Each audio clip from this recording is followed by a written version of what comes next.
So hi everyone. So I know some of you, but not all of you. So I'm Natalie. I am a sports therapist. So I completed my undergrad in sports therapy, and I'm currently doing my master's in sport and exercise medicine.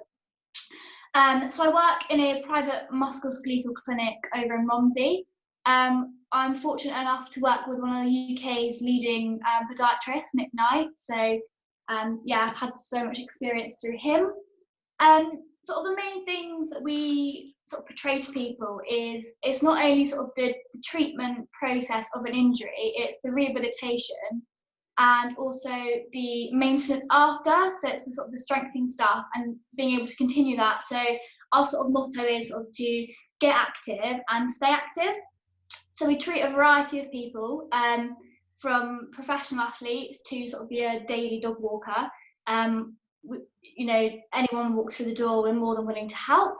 So yeah, like I said, one of the main things that we like really concentrate on, and it's like my passion, is sort of the more of the strength and conditioning side of things. So the maintenance side, and really sort of focusing on how can I reduce my injury risk in the future, and also sort of help keep niggles and stuff at bay. I find it really helpful to sort of educate a patient on their injury, and then if it were to come back or something were to happen, they are able to sort of help themselves and go back to where they were in the sort of the treatment phase of the rehab sort of things, and then build up on their own. It's just having that knowledge around an injury. So why I think strength and conditioning is important. First of all, it reduces your injury risk rate. It helps fix muscle imbalances. So conditioning is actually one of the most researched topics out there. There's a lot of evidence to support it, and we are very much a clinic that are very evidence-based. So everything we've done, there has been evidence behind to support what we do. It helps to improve performance. It can help neuromuscular control and your coordination, your power. There's actually been research to prove that using strength and conditioning into a running routine can help to improve an athlete's performance, speed-wise, strength-wise. You get a lot of gains from it. It helps the muscles to perform better, like in a fatigue state. So you're able to go for longer without like your form changing. So, for example, in running, if you can get your body sort of adapted to fatigue, when you're running, your form won't change, because when our form changes and that fatigue sort of kicks in, that's when we start to get injuries. And it's sort of same with anything really. If you do a certain motion over and over again and you get fatigued, and then you start getting the technique wrong, that's when the injuries are introduced. Also helps towards weight loss. So it actually increases your metabolism, sort of strength training. So that's sort of the main benefits of why I find strength conditioning really important. There are 3 types of strength training that you can do. So there's an endurance training, which obviously improves your muscular endurance. So this is something maybe for long distance, or people that play sport for a long time, or if you go for longer dog walks, go for like mountain climbers. It's something that's a longer duration that you need the muscular fatigue and endurance for those sports. So that is normally less weight and you do more repetitions of an exercise. Then you have your sort of functional strength training. So this is sort of like squats, lunges, and this really sort of helps to improve people's balance, coordination, it improves your movement efficiency and like your gait and everything. So when you walk, when you run, etc. It's also really important in the everyday life. So just normal day-to-day activities, bending down to get a pen or reaching up to the cupboard to get a glass. It helps to improve the range of motion in your joints, and it also enhances that recovery process. So that's sort of your majority of population would go for that functional sort of strength training process. And then you've got the plyometric side. So this is very sort of explosive exercises, and it helps to increase speed, helps to increase endurance and strength. It's one of these things where if someone was injured and they were coming back to sort of basketball, long jump, running, it's what your tendons need to stiffen up. So people tend to do plyometrics as part of a rehab process, but then they use a plyometrics to maintain that sort of muscle fiber to stiffen up the tendons throughout the whole sort of process. Again, the plyometrics isn't really for everyone. If you were just wanting to sort of use to keep people at bay, and you weren't competing, or you're not doing anything that's going to use those explosive motions, then it's not necessarily something you would sort of venture down, and you'd go more. Because maybe not everyone knows. Tell us what is plyometric, because maybe not everyone knows. So, or you can show us, for example, a couple of plyometric movements. Yeah, I can show you. But yeah, basically it's like squat jumps, it's jump lunges, box jumps, so starting on the floor and then jumping up into a box. It's getting that muscle really activated and getting used to the sort of the resistance of jumping up and down quite quickly, that explosive motion. So we call it the short stretch cycle. The term we use that it sort of helps to strengthen your tendon, stretch it, and then being able to produce that power. So when you're jumping, your muscles need power to develop. Obviously, the higher you go. So that incorporates in that sort of plyometric training. How often people should do sort of strength training depends. Sort of usually on like an off season for athletes, especially, they could do sort of 2 to 3 times a week. Again, this is backed up by evidence that's shown that sort of 8 to 12 weeks of this has found that there's a optimal. They've produced optimal results in athletes across the board, variety of sports. For sort of like general public and sort of the latter population, they say sort of 1 to 2 times a week. And again, this is just to help keep your muscles activated, strong, and help the joint range of motion, and obviously reducing that injury risk throughout. So we're actually working on a falls prevention at the moment for the elderly, because we sort of found studies that a lot of people that over the age of 60 who fall, they do suffer quite badly with hip injuries. So this is something we're really interested in, and incorporating strength into their routine has been shown to be really beneficial. So that's something that we sort of ventured down. Here, when you're talking, like you're saying about is strength, but not necessarily plyometrics. So because so just in general strength and conditioning. Yeah, so just general strength and conditioning. Yeah, the plyometric is very sort of more sport specific. So this is for someone that needs sort of that explosive, so like sprinters, basketball players, long jumpers, runners, very sport specific, hockey players, that sort of population. Whereas more functional training is for every sort of day-to-day stuff, and to keep yourself fit and healthy, and just, like I say, keep those niggles at bay and stuff that you don't want popping up. And obviously, in the current situation that we have so much time at the moment to really concentrate on our weaknesses. And because strength training does sort of fix weaknesses, you can find your imbalances, and then you can fix them during this time. So if you were going out competing after this, sort of when the races are, then you're sort of ready for that transition, as well as obviously like normal day-to-day training. But it sort of kills time as well. It's something to do during this time, and it's fun to do. You don't have to do it for long. It can be literally a 15-minute session, but it's all beneficial. It's just choosing the right exercises for you and making sure that if you do have a niggle, then you are doing it in a pain-free sort of range. So working in a clinic, we see sort of a lot of injuries come through the door, and like I say, we give people exercises to work along while they're injured. So we never say if you're injured you should stop everything. There's always something else you can work on. So I've got sort of a list of injuries that I've sort of written down that I see a lot of, and I've got Chris here to demonstrate some exercises, because I know a few of these have popped up sort of in the chats and stuff, and a lot of people have mentioned to me like what they've got and stuff. So I thought it'd be good to just go through a few, and then people can add on if they have any niggles or they want me to talk about anything else in that respect. So the first one, really common injury in absolutely anyone, walkers, runners, anyone, is the plantar fasciitis. So for those of you that don't know it, it's a pain in the bottom of your foot, tends to be at the heel. It's quite a sharp pain, so the tissue runs from your heel all the way down to your toes. You can get this for various reasons, for overloading. It can be mechanical, or it can be that you've got a weakness further up the chain. So we are actually really fortunate in our clinic with only 1 of 5 to have a 3D gait analysis in our lab. So we can test people running and walking and really see where these imbalances are coming from. And the majority of plantar fasciitis patients that we see, it actually comes from their hips, which is crazy because you think, you know, that's the area to focus on is the foot, but that's what we found. And the rehab process we've been through, we've given people strength for their hips, knees and feet. We haven't just focused on that, the painful area. We sort of treated the symptoms rather than the pain. So plantar fasciitis, sort of the first exercise that I was going to show you is, I'll get Chris to stand up and I will change his camera over, if I can. So, really simple exercise to do at home is getting a towel and rolling it up.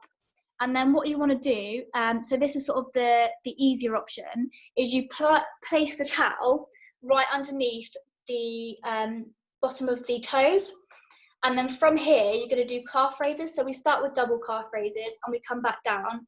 So this really helps to strengthen that plantar fasciitis and it helps to reduce pain. Really easy one to do. We sort of tend to say do 10 to start off with and 3 sets. And then the more you can do, the better.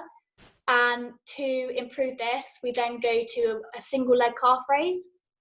And again, this works on the plantar fasciitis and also up the calf as well. So sort of kills 2 birds in 1 stone. The next one we have that we see a lot, as I say, we sort of treat doing hip strength as well. And these are called band walks. So you can start, for easier option, you can place the band just underneath your knees and then you sort of walk along. For a harder option, around the top of the ankles, and then for a sort of advanced option is around the foot.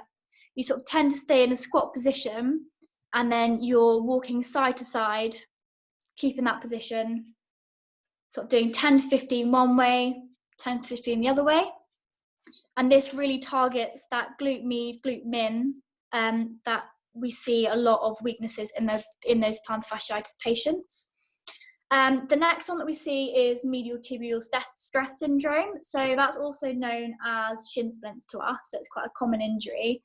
And this is an inflammation of a muscle that runs up the inside of the shin bone. And when it becomes inflamed, we get sort of pain down the front of the shin. It sort of feels like it's in the bone rather than the muscle. A really good exercise for this is actually doing inversion with your foot. So we're about to release a paper that actually sort of shows that evidence-based, that shows that patients with a lack of inversion in the foot tend to be the ones that have this medial tibial stress syndrome. So literally you can grab a pair of tights, inner tube, anything that's sort of elastic and lets you sort of put tension on the band, and then bring this foot this side across inwards, and you want a sort of a nice controlled motion, keeping that knee as still as you can. And we do, if you want to like buy bands like this, if you go onto NK Active website, we do sell bands. I think they're £4 each at the moment, and they're sort of different grades. So if you didn't have anything at home that you could use this for, then that's something you could do. Also, another one, sort of medial tibial stress syndrome. We go to another hip, so sort of we see hip abduction is quite beneficial. So making sure that the knees are in line, keep your legs straight, and then you're working that glute med again. So having the band around the top of your ankles and then coming out. It's quite a good one for the core as well, because you have to sort of stabilize yourself. Zoom out a bit. So again, that's a good one. Next pain is peroneal tendonitis. Now, this is when you get lateral ankle pain. So you have 3 peroneals, and they sort of all insert from the same place, but they all go into the side of the leg. So I show my leg. So they sort of all come all the way around, and then you have 3 that insert in different places. Really common sort of overuse. So walkers tend to get quite a lot of peroneal tendonitis. If you roll your ankle quite a lot, that's obviously means you've got some sort of instability in that area. So to the opposite of the shin splints, we do eversion. So again, having a band around your foot, and then you're just bringing your ankle out. This is a really good one. So I'm actually currently doing this one for because I've had pain sort of the lateral ankle. So I sort of tend to do 40 a day, and this has helped. If you don't have a band, you can also just do like an isometric. So that's when you hold your foot against an object. So you can push for sort of 6 to 8 seconds and then relax and then go again. And then also with perineal tendonitis, we do calf raises. So going back to sort of what with the plantar fasciitis, but without the towel. So we can do double leg calf raises and then coming to single leg. The next one is calf and soleus strain. So this is probably one of the most common injuries in running is soleus strain, and people don't realise we have a soleus. So it actually sits underneath the gastroc. So to determine sort of what you have between a calf and a gastroc and a soleus, we can do different tests. So if I get Chris to lay on his front, and then all I would do is, to determine if it's a gastroc, is ask him to push his foot against my hand, and that will cause pain if it's in the gastroc and the calf. If it's in the soleus, I'm going to ask him to bend his leg, and I'm going to do the same thing, but pushing on his toes again. And this just concentrates on that soleus right in the middle. If he has pain there, then I can confirm that he does have a soleus strain rather than a calf. It's quite important to sort of know the differences because you do different exercises for each one. So for the calf strain, you do the classic sort of calf raises with the straight leg. I keep talking about sort of doing double and single, so I find it really important we start with double and then we go to single when we feel more confident and we feel stronger. This sort of imitates when we're walking, is sort of 2 to 3 times our body weight goes through each individual leg, and when we're running, it varies between muscles up to 3 to 9 times your body weight. So it is a really important component of sort of strength training, is going single legged, but obviously progressing it as you go and concentrating that you've got the right technique. So the soleus strain sort of adaptation for this one is bending your knee, and then you do calf raises from there. So this really isolates just the soleus, and you can do the same single legged as well. You can do these in sitting as well. You don't have to do them standing if you don't feel that you've got the strength. That's absolutely fine. Then that could be your progression to the double standing and then the single leg. We also sort of complement these with sort of squats. So we start with sort of wide squats, so having your feet sort of slightly turned out, sort of 10 to 2, and then coming down. And this helps sort of knee tracking, so making sure the quads are activated and they're keeping those calves in line. And then we can do narrow squats as well, and sort of getting that really good sort of range of motion at the hip, so sort of coming down as low as you can. There is a myth behind squats that your knee should always be behind your toes. That's not the case at all. I've seen so many people that can't squat without their knees going over the toes. That is normal, because if you get lower and lower, you naturally just push your weight forward. But it is really important that when you are doing squats, the weight is going in your heels. So if Chris squats, he should be able to, when he's at the bottom, point his toes up. And that means that the weight's going through the heel and it's going through the glute rather than the lower back, which people sort of tend to do as well. The next common injury I see is runner's knee, also known as sort of patellar tendinopathy. And this is sort of at the front of the knee. So it's literally sort of sits right here. Again, an overuse injury. Quite a few gardeners get patellar tendinopathy from sort of kneeling down, standing up, that sort of motion. Here we really want to target, it's called the VMO, so it's actually inside the thigh. So it's this muscle here. And this muscle helps to keep our knee in line. So when we get a patellar tendinopathy, it's the tendon sort of switches side to side and it goes across the bone here, and it causes sort of like a bursa, and that's sort of a sac of fluid that inflames. So with the VMO, we get a pillow, a jumper or something. We put it between our legs. We go into a glute bridge, and then we squeeze up and we squeeze our knees into the pillow as hard as you can, hold it for a few seconds and then relax. And we repeat that sort of 15 to 20 times. You want to make sure here that your body's in line, so knee, hip and shoulder make a line. I've seen a few people with hypermobility, and they tend to sort of find this quite difficult because they do tend to over extend their back. So it is really important, if you are hypermobile, to make sure that you aren't going above that sort of line and you are sort of trying to keep it. So if that's taking a video of yourself, a picture, then that's something that you should do. ITB syndrome, so that's your iliotibial band. So that is up the side of your leg, so it attaches from sort of here all the way up.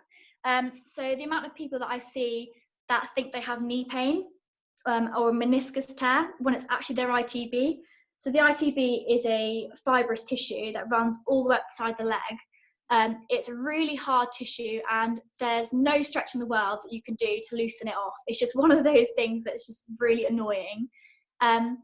To complement it, you can use sort of soft tissue work, sort of massage can help, but again, like I said, you can't fully stretch it. So strengthen it is the only option. And when we get ITB syndrome, it's because, again, it's the knee tracking inwards. So sort of getting this motion here is putting strain on the outside. So we need to bring our knee in and, again, working the inside and the outside of the knee.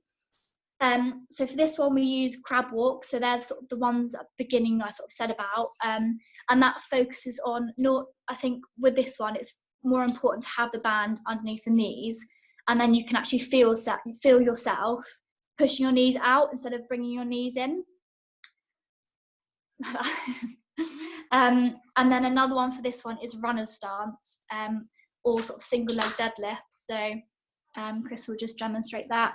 And this is important for sort of coordination, balance and everything else. This is a more advanced sort of exercise for that type of injury. But I've had quite a few patients, and I've recently had one who had ITB problems, and the first run back, she sort of ran an ultra marathon. So she did really well with the treatment, and it worked very well. Now, I'm not saying that exercises will fix absolutely everything, because there are different modalities that you can use to complement each exercise. So we also use sort of shockwave therapy. So we use this for plantar fasciitis, shin splints, ITB syndrome, and there's research to say that it helps you come back to sport quicker. But we're actually running a study at the moment whether doing strength training and having this treatment can get someone back even quicker than it can isolated. So that's something we're really interested in is to get people back as quick as we can and stay symptom-free, pain-free. So they're sort of the main ones that I wanted to talk about. I know that Lucy had some questions about the lower back. And was it herniated disc of the lower back, Lucy? Yeah. Yeah. So. Yes, sorry, I was muted. So yeah, so like you said when you sort of text in, there are so many different variations and different exercises. It's hard to sort of say specifically what people can do, because people have different symptoms. A lot of people have sort of pins and needles down the back of their legs, fiery sensations, and obviously that's all nerve related, but some people don't experience any of that. So it is quite hard to differentiate. But what I can say is mobility, stretching, range of motion and strength, there are sort of your main 4 things that you should focus on with herniated discs. Great exercises for this is the cat. Oh, do you want to show? Yeah. I'll get Chris to demonstrate again. So this is called, I call it the cat camel. I don't know if that's its official name.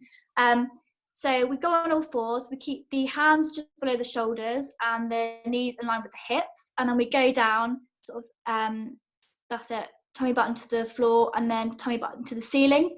So this is a really good one for sort of that lower back mobility. If you can't go to on all 4s on the floor, then you can do this sitting in a chair, and you can just sort of use the same motion but sitting in a chair. The next one are glute bridges. This is more sort of strength focused, as well as sort of, again, using that pelvic tilt. So coming up slightly. With herniated discs, it's sort of very varied. People can go quite far, people can't, but it's just getting that motion into that hip and really sort of gliding those joints together. That's sort of really important. We've got the bird dog. So this is when you're on all fours. And for the easier option, you can just start off doing one leg and keeping your arms on the floor. And this is more of a strengthening exercise. To make it harder, you can go opposite arm, opposite leg. And then to make it even harder, you can go opposite arm, opposite leg, and then hold there. And we call these Supermans. And this engages the core, this engages the lower back, the glutes, and it is a really effective exercise. The next one are mountain climbers. So they're quite underrated. Really sort of basic, bring the knees up. You can go as fast as you can or as slow, it really doesn't matter. And then to improve this, you can do crossing your legs over. And again, this helps with the mobility and that strength of that lower back. So they're the sort of exercises that I would suggest you could do. You can also, if you are sort of getting sensations of, sort of pins and needles down your leg, do nerve gliding. So if I can demonstrate this. So you stand on both legs and then you cross one leg over the back, and then with this back leg, you slide the leg back and come back up. Thank you. So you slide the leg back up each time. And you can do this opposite, do it on both sides, because the thing with nerve and herniated disc is it's always the opposite side you work to. So that's a really effective exercise to help keep those pins and needles at bay, and sort of it really sort of gets the vertebrae moving and get that synovial fluid in each joint. So it's quite good. To avoid, I'd say weights initially. Get your strength before you use weights. So for example, squats, get the technique right, because like I said, when people sometimes squat, they tend to squat from their lower back, and this is what causes problems. Get your technique right, even if it's sort of sitting on a sofa or a bed and then standing up and then sitting back down. That's a good technique because it's making you stick back to the chair rather than engaging your lower back, so it is more sort of glute focused. And then once you get those techniques right, then you can add the weight. Sort of deadlifts, people believe that deadlifts are really good for the lower back. They are, but it's again being quite sensible in what weight you use. And then obviously you can do deadlifts without weight, and then you can do single leg deadlifts, and then you can go to weight. And the last thing I would say to avoid is sit-ups. So laying completely on your back and then coming up, because that really does aggravate the lower back, which will just cause more symptoms and pain. For a long-term sort of process for someone like yourself with a herniated disc, I would say Pilates is a really great way to keep strong and free from pain. I know a lot of people that have picked up Pilates because of herniated discs, and they have found a huge benefit, and it's something that you can maintain every week. There's lots of YouTube videos as well that have 15 minutes Pilates or 10 minutes Pilates that you can do. So I think it'll be something beneficial sort of long term as well, if that helps. Brilliant, thank you. That's okay. Does anyone else have any questions about sort of injuries or anything sort of strength-wise? Yeah, hi Nat. This is super useful. I guess for the first time in ages, I haven't been injured in a while. I guess of all of the stuff you've mentioned, if as from a running point of view, which exercises would you say, if I was to pick 2 or 3 that would be a good on a regular kind of just injury prevention point of view, rather than anything specific? Is it kind of just like squats, lunges? Is there something that you recommend? Yeah, so that's a really good question actually.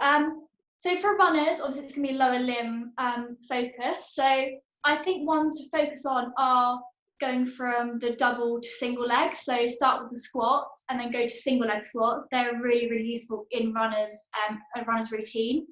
The single leg running stances, so coming up onto that one leg and then coming back down, because it's that sort of proprioception, and again it gets the one leg stronger, so that would be sort of my second one to concentrate on.